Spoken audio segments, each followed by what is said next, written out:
Nintendo Switch 2 is bringing some serious RPG firepower. From massive open worlds to vampire politics, here are 10 games that could make handheld gaming way more interesting. You're thrown into the lands between, a realm where demigods have shattered something called the Elden Ring and basically ruined everything. As a tarnished warrior, you're tasked with collecting the ring's fragments and becoming the new Elden Lord. The story unfolds through cryptic dialogue and environmental storytelling rather than cutscenes. You'll encounter characters like Melina, who serves as your guide, and various demigod bosses who each have their own tragic backstories. The narrative is intentionally vague, letting you piece together the world's history through item descriptions and conversations. It's Dark Souls meets open-world exploration, and honestly, the portable format might make those inevitable deaths less frustrating.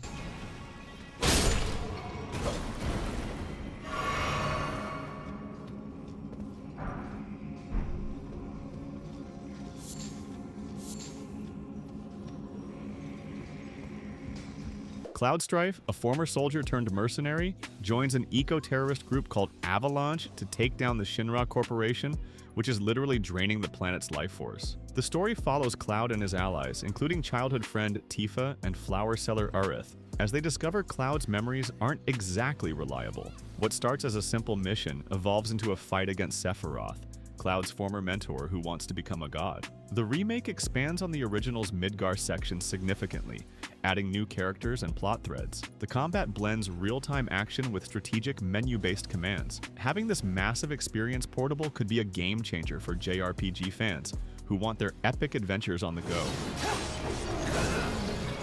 Get him! Here goes! Do this way. Cut!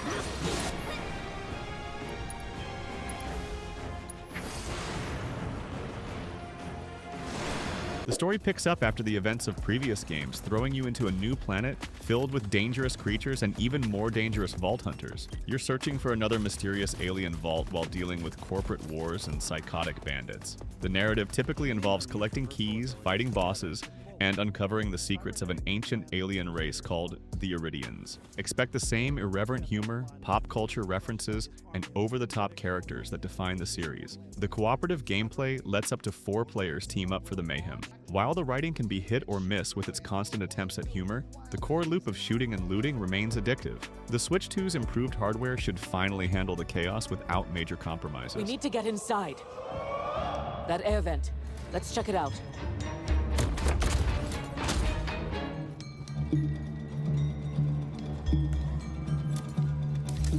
Hermes is really creeped out in here. Set in Lumiose City from Pokémon X and Y, this game focuses on the urban redevelopment of the Kalos region's largest metropolis. You're tasked with helping transform the city into a place where humans and Pokémon can coexist harmoniously. The story involves Mega Evolution, a mechanic that temporarily transforms Pokémon into more powerful forms. Unlike traditional Pokémon games, this appears to focus on a single city environment rather than traveling across multiple towns and routes. The Legends series emphasizes catching Pokémon in a more action-oriented way compared to turn-based encounters. Early footage suggests a mix of historical and futuristic elements. The concept of rebuilding a city alongside Pokémon partners sounds promising, though we'll see if it delivers on that potential. Weaken the target, making it easier to catch.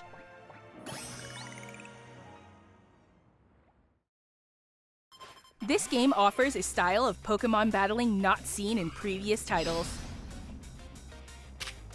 Lilith, the daughter of Mephisto and mother of humanity, has returned to Sanctuary after being banished for centuries. Her comeback triggers a new conflict between heaven and hell, with humanity caught in the middle once again. You play as a wanderer who gets caught up in these cosmic events while investigating strange occurrences across the land. The story spans 5 distinct regions, each dealing with Lilith's influence differently. Characters like Loroth and Neyrelle help guide your journey through political intrigue and demonic corruption.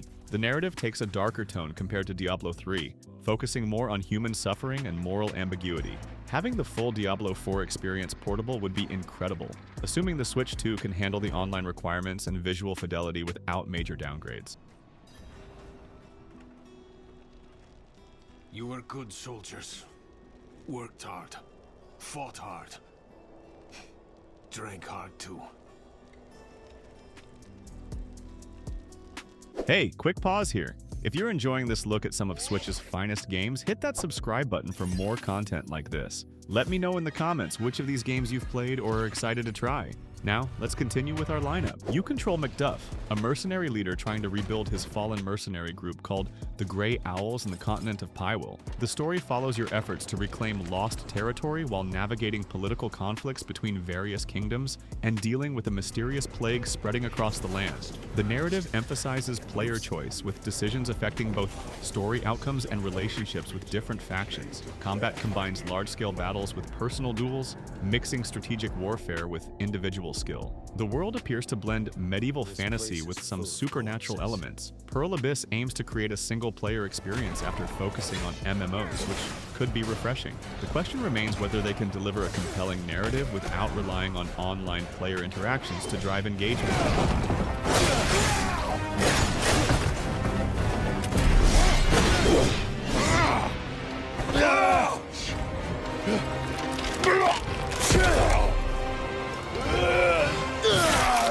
The Emperor of Tamriel is assassinated, and with his death, the barriers between our world and the demonic realm of Oblivion begin crumbling. You start as a prisoner who becomes the unlikely hero tasked with finding the Emperor's lost heir and closing the Oblivion gates before demons overrun everything. The main quest involves the mythic Dawn cult and their leader, Mankar Cameron, who worships the Daedric prince Mehrunes Dagon. Side quests range from joining guilds like the Dark Brotherhood to helping random citizens with their problems. The remaster should fix the original's infamous leveling system and improve the outdated facial animations. Oblivion's charm lies in its earnest fantasy storytelling and memorable NPCs. Playing this classic on a handheld device would be perfect for those long guild quest lines.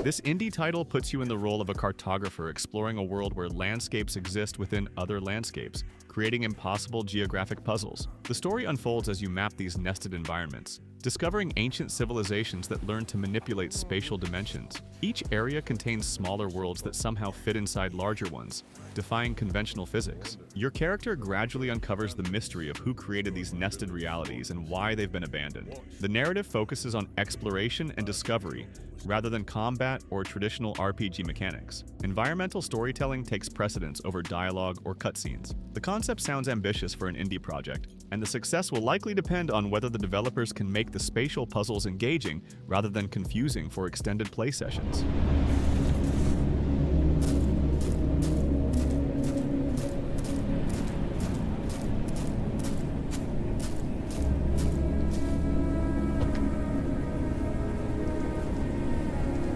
Set in a world where vampirism is treated as a genetic condition rather than a supernatural curse, you play as someone recently infected trying to navigate this new reality. The story explores themes of discrimination and identity as your character deals with both the physical changes and social stigma of their condition.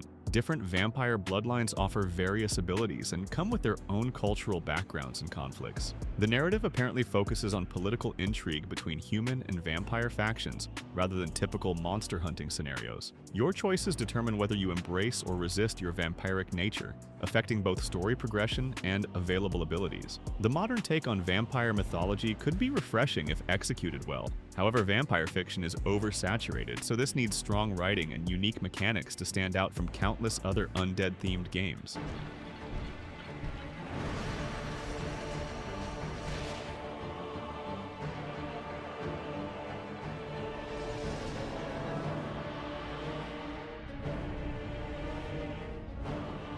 Following a new Witcher protagonist rather than Geralt, the story returns to the monster hunting roots while expanding the universe CD Projekt Red created. You'll likely face both supernatural creatures and human conflicts in a world still dealing with the aftermath of previous games' events. The narrative promises to maintain the series' focus on moral ambiguity, where choosing between lesser evils becomes a constant theme. Expect political intrigue involving various kingdoms, sorceresses, and other Witcher schools beyond just the Wolf School. The game should feature the same blend of detective work and combat that made the series popular.